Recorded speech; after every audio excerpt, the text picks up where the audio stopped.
Você se lembra do Oscar? É provável que você não o conheça ou talvez já tenha se esquecido dele, mas se eu dissesse que há 10 anos atrás ele era um dos jogadores mais talentosos do mundo, que quase sempre era comparado com Kaká e Zidane, você acreditaria? Era fácil perceber que o seu destino era ser grande, e depois de uma estreia incrível no Chelsea, todos pensavam que junto com Neymar, ele seria o próximo grande astro brasileiro, mas isso acabou não acontecendo. Atualmente quase não ouvimos falar dele, ele simplesmente desapareceu, sem deixar vestígios, mas a questão é, por que Oscar desistiu de tudo?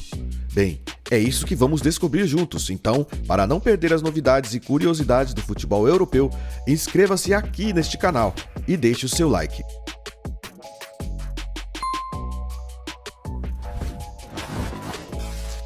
Desde muito cedo, Oscar aprendeu que a qualquer momento sua vida poderia virar de cabeça para baixo.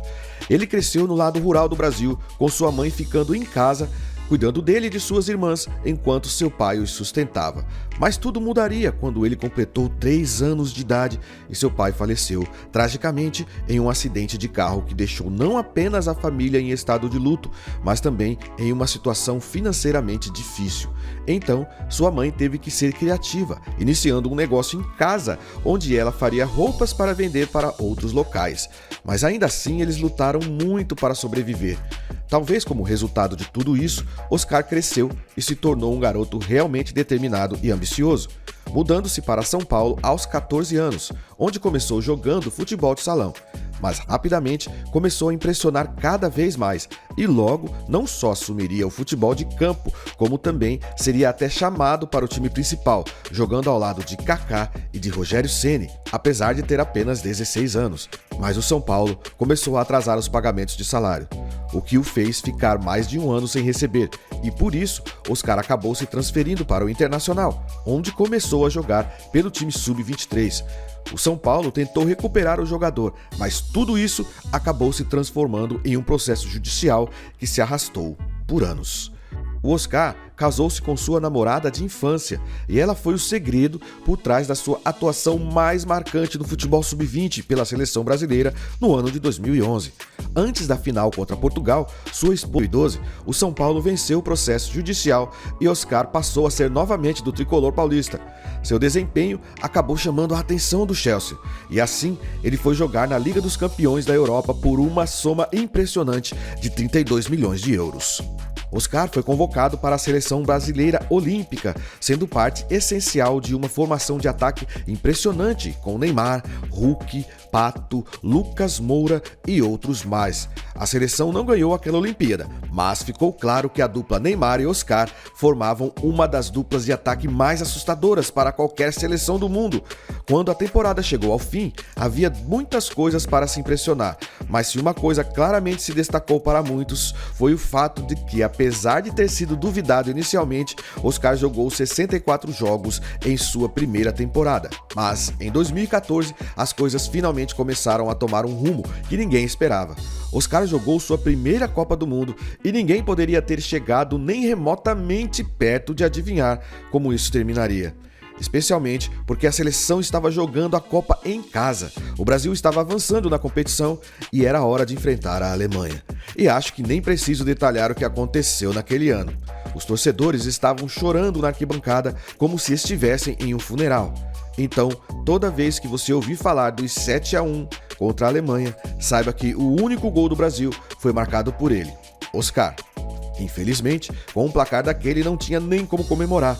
Foi a derrota mais dura de todos os tempos, especialmente porque estávamos jogando uma Copa no Brasil.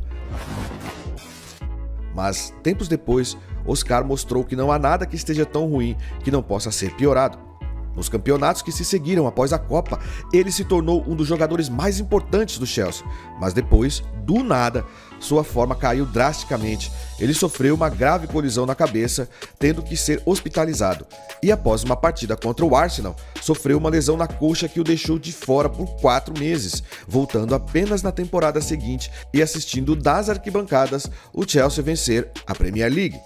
E quando parecia que não poderia piorar, seu primo, que era muito próximo, faleceu aos 20 anos em um acidente de moto, o que pareceria familiar para Oscar depois de ter perdido seu pai de maneira semelhante, e isso, mais uma vez, o lembrou como a vida pode ser frágil. Mesmo após se recuperar das lesões, ele acabou ficando no banco do Chelsea e não foi mais convocado para a seleção também. Durante toda a sua carreira, nós podíamos ter a sensação de que Oscar estava aproveitando ao máximo cada segundo em que ele ficou no centro das atenções, quase como se soubesse que alguma coisa viria a encerrar a sua carreira. Ele começou a sentir que talvez tudo fosse ladeira abaixo. E nesse momento surgiu uma oferta astronômica de um clube chinês. Meus amigos, o dinheiro chegou pesado. E aí ele poderia tentar continuar em um time de alta visibilidade ou aceitar a proposta milionária e desistir de se tornar um jogador cobiçado pelos maiores clubes da Europa. Por uma quantia impressionante de 60 milhões de euros, quase o dobro do valor de mercado na época, Oscar mudou-se para o Xangai, quadruplicando o salário que ele ganhava no Chelsea e tornando-se o quarto jogador de futebol mais bem pago do mundo, atrás apenas de Ronaldo, Messi e Tevez.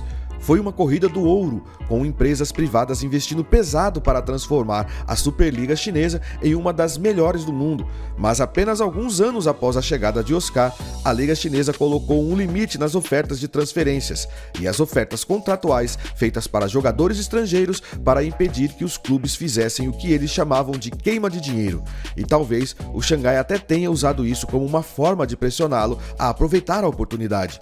Depois de se juntar ao Xangai, ele nunca mais foi convocado para a seleção, nos roubando a oportunidade de ver sua parceria com o Neymar florescer plenamente. Isso culminou com ele alegando que, se de alguma forma fosse permitido, ele estaria muito disposto a se juntar à seleção chinesa, já que ele havia se apaixonado por seu novo país.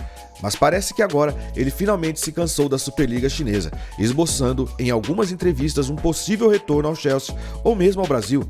O clube chinês já liberou Oscar para assinar com outro clube por empréstimo, e até o momento o único clube brasileiro que mostrou interesse foi o Flamengo. Porém, as coisas não parecem ser muito promissoras nesse sentido, principalmente devido ao alto salário que ele recebe atualmente. E então, você lembrava do Oscar? Deixa lá nos comentários a sua opinião sobre o que você achou dessa história. Eu sou o Luciano Carvalho e fico por aqui. Grande abraço a todos e até o próximo vídeo.